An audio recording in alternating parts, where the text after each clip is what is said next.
First of all, we want to tell you and explain to you what is our flowchart. A flowchart is a type of diagram that represents a workflow or process. It is composed by different types of figures and shapes that we are going to explain to you in a moment.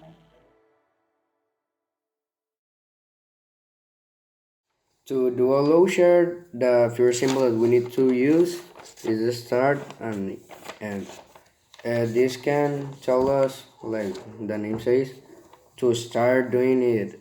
The chart, almost completing all the steps. The second one symbol is the connector that can help us to join two or more ideas to complete the closure. The process that is the next step or symbol that we need to use, the square one, is, and can tell us to do almost all the low chart, completing all the steps or requirements. Next, we have the data that have this symbol, this shape, and it can tell us to complete all the like the informational or all the uh, information necessary of where we have the information, all the pages and all that, almost the name of the team or something like that. Then we have the condition that have this symbol and can like propose like one thing, one advisement that can tell us a problem or situation. Then we have the cycle and the last one, the square one, and say cycles. The cycles is like the repetitions of the lotion of the process and all that. Thank you.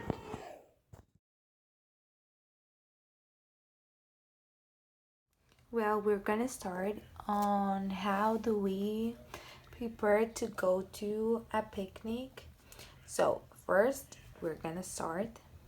Obviously, we woke up, we take a shower, take breakfast, make a bucket list that on the things that we're gonna need, and then we'll start asking us, do we have or do I have everything of the food? If I said yes, we can continue to another question. If I said no, go and buy them. Then the next question, do I have ready what I'm gonna eat? If the answer is yes, we can continue with the next steps. If the answer is no, prepare them. I know that I have already all the ingredients and all the materials because I already asked myself that question. Then we go to the next step. Do I have a blanket ready? Because if we remember, the picnic, it's on the floors, on the grass, and we don't want to sit like, directly there. So we obviously need like a blanket. If I said yes, we can continue. If I said no, we're gonna stay there until we finished and until we get it. Then we're gonna go to the next step. That is, does we have a car? If the answer is yes, we can continue to the next question. Does the car have gas? If I said yes, we can continue. If I said no, go and fill the tank. It's very important because we don't want any kind of things, any kind of issues. We have to have everything ready. Then, if I said yes, check the car that everything's fine, that everything and all the controls are correct because, as I said, we don't want any inconvenience. We want to hang out to have a great time.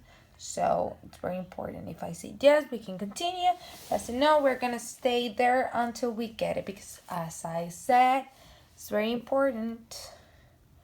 Well, last, go and pick the one I'm going to go with. This is very optional. Maybe you just wanna have some self time and you wanna go yourself to like garden or something like that, and it's very correct. But if you want to date, if you want to hang out with some friends or with someone, well, that's what I didn't put like yes or no, because there is no like correct or incorrect answer. And you're finished, you're ready to go, you're ready to have a great time, and you're ready to have some lunch.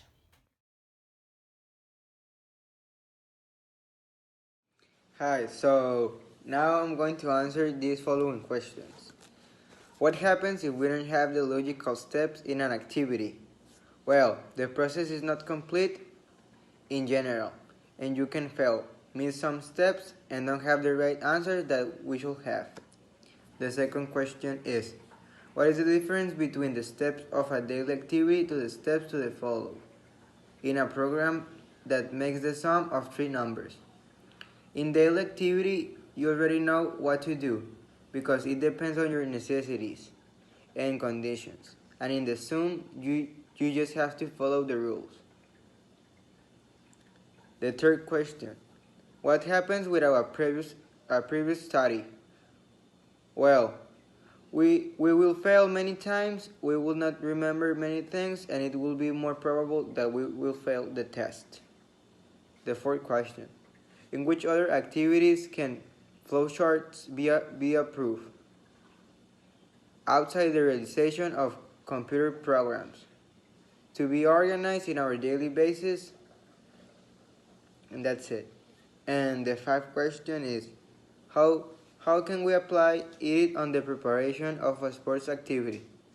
Doing on a schedule or the material we're going to need to do an activity.